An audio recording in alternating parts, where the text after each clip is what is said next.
Hello friends, and welcome to chapter 14, and let's talk about some of the preparations, because there were some, not the most. Let's see, let's just go through unit selection. I'm not going to go as rambly as before, I'll just go over some important points. So the emblem rings, who has the emblem ring? So Alear has Lucina, Alcryst has Lyn. Yeah, I'm bringing back Alcryst. And Panette is using Ike. And then another old face reappearing is Vander and Citrine. So no, I'm not just spamming all of the newer characters right now. And then there's some reclasses that happen. So Pandreo is a Griffin Knight now.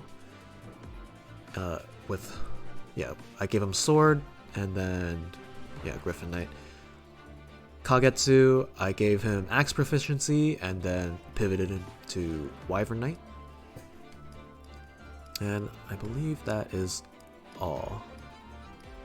I already promoted Fogado last map. So yeah, those are the promotions.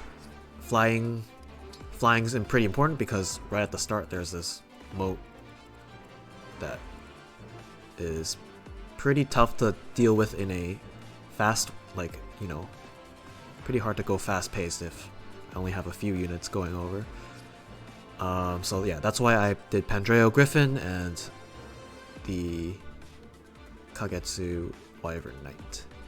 I think the only other, there's a couple bond rings that are important. I'd say, Ivy has Dire Thunder, like the Olwen ring, of course. Citrine, Dire Thunder as well. Not as important. In fact, I would say you could, in my final run, you could not have Dire Thunder at all, and Citrine would be fine. And then, Vander has the Alphonse ring. That one's pretty important. And then someone holding fortified defense is also very important. At least if you don't want to spend the Draco shield that was gotten in chapter 10, which I did not want to do. I think all the other rings are kind of just for stats, nothing particularly important. Oh, actually no, Chloe has drawback. That's also important. Alright, and then we can talk about some forges and engravings. Okay, so the Slim Sword still has Micaiah engraving from before, and that one's going to be really good. Killing Edge with Sigurd also gives lots of avoid, very helpful for Pandreo. So Kagetsu's Killing Edge here, I believe that's Lucina's? I'm trying to remember if it's Lucina or Lyn, but the one that gives a lot of crit rate. And I think hit rate? Let's compare. Yeah, I'm pretty sure this is giving crit and hit, and that's that crit rate. I do need to rig a crit with there's one crit that I need to rig with Kagetsu, that's mandatory. And then Vander's still holding this souped up killer axe from before with Marth engraved. I believe it's Marth. And Ivy has this thunder with Roy engraved from before. I believe I forged it was +1 before, and then I forged it to +2 here. And then this spear that Chloe is using is got the new Ike engrave, so that will be important. Merrin took the, so I think this is Lyn's engrave, but the Lyn engraved steel dagger will be useful as well because it gives a lot of avoid. And then the last thing is I forged a Steel Greataxe because it has a lot of might, and that will be very good for Panette. So yeah, I'll talk a little bit about the objective of this map. I mean, essentially, I just need to get enough combat units across the moat, and then pretty much I'm just kind of going forward. There's also a side objective of this chest that contains boots, and we Fire Emblem players all really love boots, and I will be trying to grab that as well. And then let's see. So kind of the same concept as the previous chapter, but having a covert character with Lyn gives them the ability to contribute damage without having the requisite mobility. So in this case, in the end, I actually don't think I needed Alcryst in particular. I could have used Zelkov here, but I think, yeah, the reason I didn't want to use Zelkov is because I didn't want to commit the SP to learn reposition, which is also, I should have mentioned that. So Alcryst has reposition, and then I also gave Fogado reposition. But yeah, Zelkov is at like around 1k SP right now, and I'm like, that's like a solid number. Like I could have Cantor with that SP or something. So yeah, that's why I'm using Alcryst instead, because he has a low amount of SP. Yeah, it's like, yeah, he had 500. I was like, okay, you're not actually going to do anything important with that 500 SP, so yeah. Yeah, I think that should be enough to get into the run then. So I'll see you in a second when I cut to it. Alright, let's get into this run, and let's just say that I do need to get some pretty good RNG on turn 1, but afterwards the RNG is not quite so bad. But basically I do have to rig for a pretty good start here, and it will require some good luck. So right off the bat I reposition Pandreo and Ivy to get them into range of where they want to end up. And here I rescue Panette, and I need to do that before killing that Lance dude down there, because he blocks that tile, and then as a result Panette gets warped on the top side of Pandreo, so that's pretty important. So here I bonded shield with Alear, so to kind of survive the next, like the enemy phase here, and it also gives Vander some attack boost that he needs to one-shot with a crit there. So that's RNG 1. This is RNG 2. I need to crit that guy and one-hit KO him. I hear you. I don't need to do it in that order per se, but I do need those things to happen. And then Ivy also needs to hit both of her attacks here. Allow me. Citrine here, it's better if I hit both of these, but it's okay and doable if I miss one of them. But if I miss both, it's also kind of a yikes. Steward's ready. But maybe it's doable. I'm not sure. Never had it happen to me. And here I have Fram. Oh, I never pointed out that, but did I point that out? But yeah, Fram's coming back and in a not that big of a way actually. But I obstruct so that guy with the hand axe kind of doesn't see anyone in his aggro range anymore, and he just stays put, which is nice. So here, yeah, so Chloe with like the Spear Forge with her passive, and with Ivy's damage exactly one-shots that guy, which is really nice. And then what was it? The Fortified Defense, that's the word I was looking for. The Fortified Defense coming from Sharena's Wing basically gives enough defense to Vander that he doesn't need to... he doesn't get like targeted by everyone. Basically, all the enemies no longer like try to go for the group kill on Vander once he has enough survivability, and that's what lets that Paladin suicide onto Chloe. So yeah, let's talk about that huge Great Ether. Yeah, basically Panette, I gave her an HP tonic, I raised her bond level to max with Ike, and had the Steel Greataxe, and that's literally all she needs to just tank that whole turn. And then she does exactly enough damage to one-shot the first life of Zephyr. And then she also one-shots one of the other sword fighters, which is just amazing. So yeah, here I'm just going to go for the second kill. One hit KO with Steel Greataxe. Beautiful. Yeah, and for some reason, there's that sword fighter that Ivy's about to kill. That guy just kind of walks past. Usually the AI really loves doing chain attacks, even if they do no damage. So I don't know why, like, he would finish off Panette, like, previously, if he just went for the chain attack. Unless I'm, like, dumb and he wasn't in range to attack, but I'm pretty sure he was. But anyway, he doesn't. I found that he consistently just walks past, so it's like, okay. Alright, so here, yeah, I'm just cleaning up some of the stuff in the way. And then here, I have Vander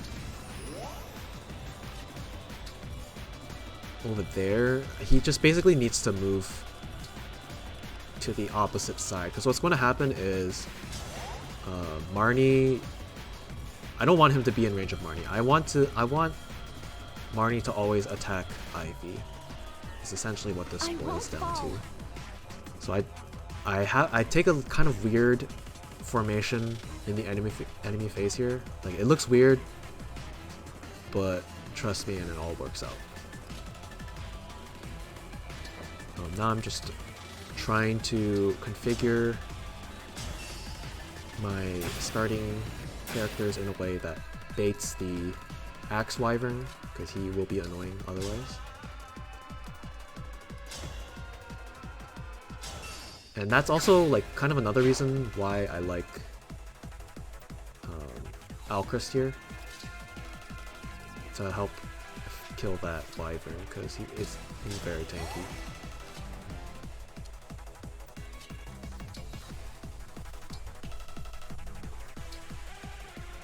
So I do the same obstruct because I don't want that guy to add more enemy density here. Okay, so Merrin gets broken, but it's like whatever.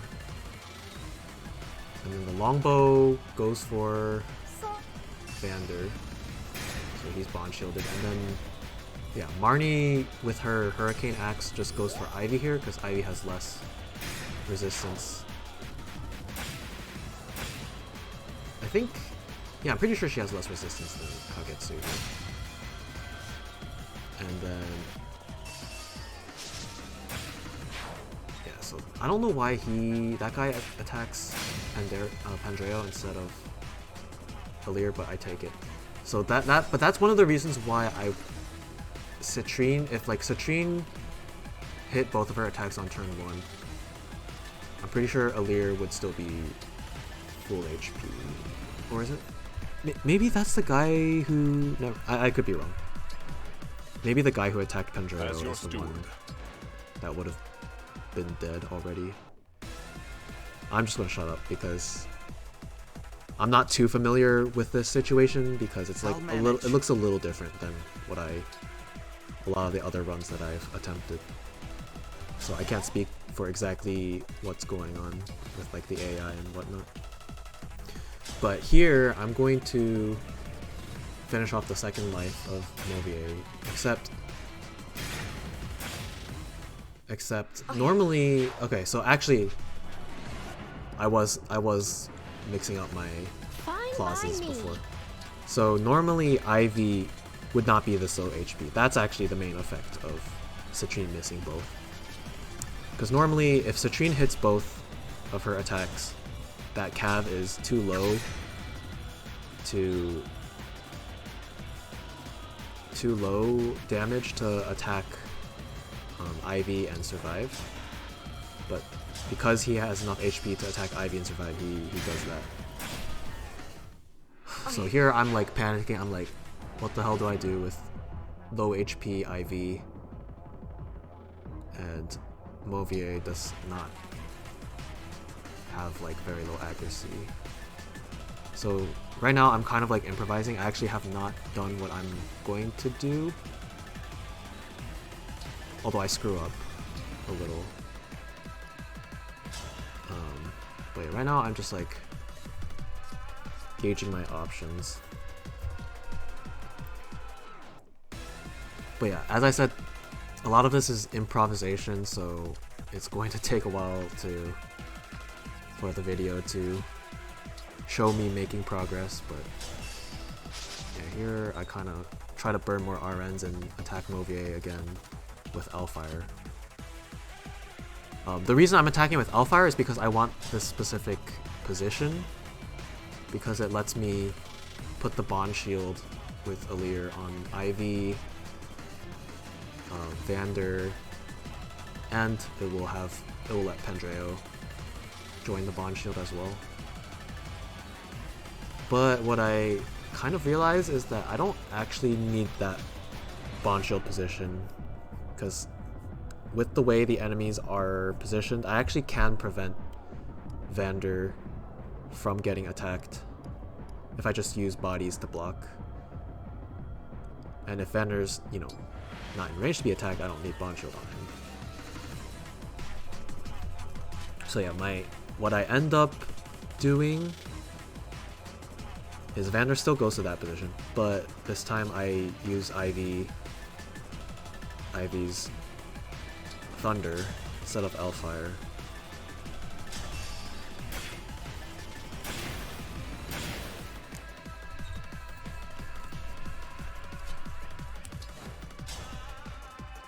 And then I finish off with Vander. And then the reason I don't just have Alear move earlier and give Ivy Alear personal, which would, I think, well, it wouldn't have been quite enough unless both chain attacks hit. But the reason I did that is because I needed to trade. Well, I forget to do it here, and then you'll see a unfortunate enemy phase, but I need to trade out her Thunder for Lv5, and that's because I need to do that in order to kill Marnie on the enemy phase. So yeah, Pandreo's role on this turn is to freeze that Swordmaster because he can just kill Alear. He has like a very accurate hit and just kills Alear, and that's like the biggest threat on this enemy phase.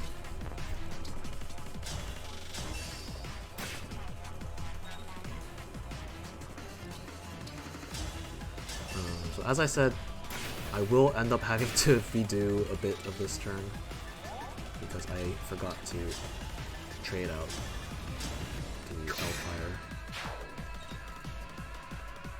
But yeah, we're just wrapping up this turn.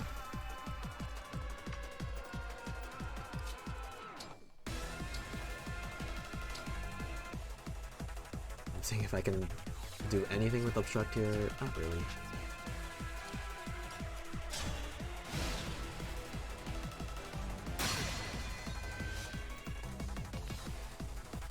So, because of my Slim Sword with evasion engrave, that longbow is not really a big threat. But because I get double, okay, it's also the fact that Thunder lets Ivy get doubled, so I can't like survive Bond Shield on like that mage. So that's what kills her. But yeah, we're gonna go back, fix that mistake.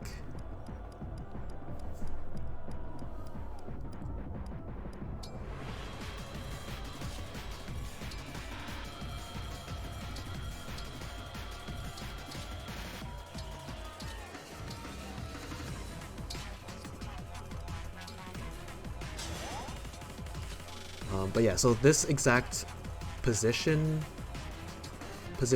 rather is kind of like a leap of faith, because as I said before, it was like improv here. But yeah, Marnie can't reach Vander if I kind of put that wall up like so. And then Marnie will target Ivy instead of Pandreo, because Pandreo's got mad resistance. He's got like 22, I think, and then Ivy has 18. So yeah, really this run comes down to a lot of like heavy abuse of bonded shield, because Marnie does not see the fact that she does 0 either way, and then yeah, both my Marnie kills are predicated with bonded shield enemy phasing, which is pretty funny.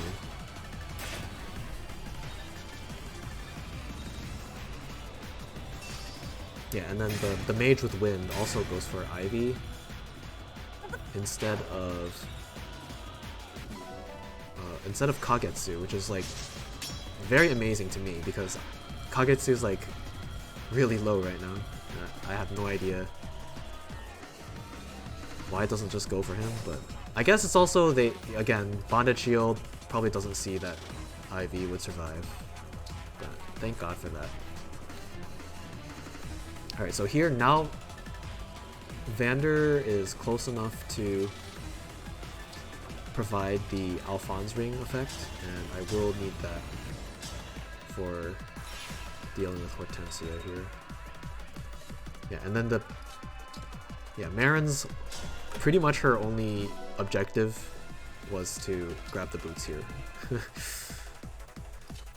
So Pandreo gives her a little warp to do that.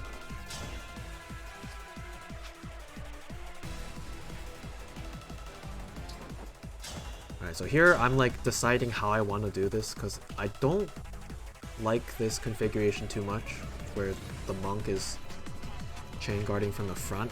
I do prefer if he's chain guarding from the side. But yeah, right now I'm like figuring out if it's better to chip him directly or chip Hortensia, but I don't double Hortensia, so... And like, I only have 80% hit rate or so attacking her directly, so I'm like, okay, yeah, I just hit the monk. So here I'm just like seeing if I get the crit with Kagetsu. I don't actually, because this is like improv, well, not necessarily because it's improv, but because the run prior that I did looked slightly different. I was under the impression that I did need the crit, but I do not, and we will see it like later why that's the case. But so with the spur attack from Alphonse ring, and then with Alear personal, and the chain attack, Ivy just cleanly one-shots. Here I go for another crit, it fails. So instead I'm going to try with Panette. And then I totally forgot here that I can just... Well, it's not that I forgot. So when I kill her, like I can one-shot her, but when I kill her, she will get smashed. And I totally forgot about that because normally I was finishing off the boss with Panette.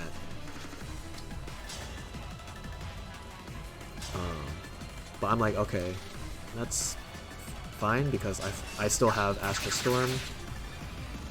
Like, the thing is, the Steel Greataxe there had like really low accuracy, so usually my plan was to Astral Storm and hit with like a more accurate attack like the Killer Axe. But Kagetsu wasn't getting a crit, and then now I realize, like, wait, I can Astral Storm and just do a Kagetsu hit, who's like super accurate, like especially if I do get that Great Axe. So that, yeah, that is kind of what I can do in the end. But then I forget, like, oh, there's that enemy spawn to the right of her, and then Alear cantered to that tile, so I actually can't even attack her. So I just redo that, and instead I use Alear to canter to the left for essentially the same result. And then yeah, that pretty much does it for chapter 14 in 4 turns. Why? Of course. Pretty much off the back of an absolutely insane great ether from Panette. I will defeat you. I really love that ability. It's the only It's actually way to... super dope. The emblem, be on your guard.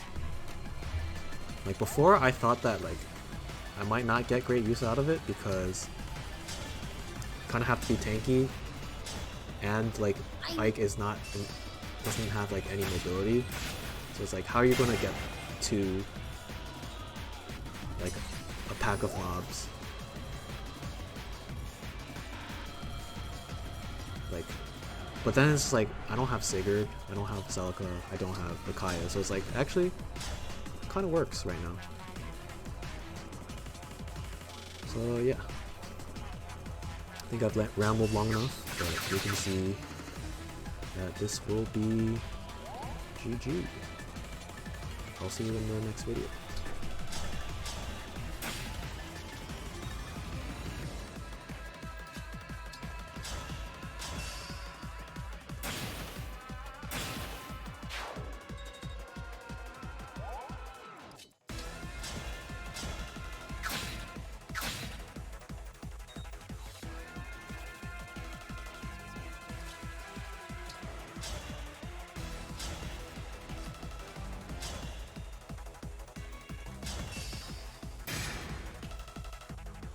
Why does nothing...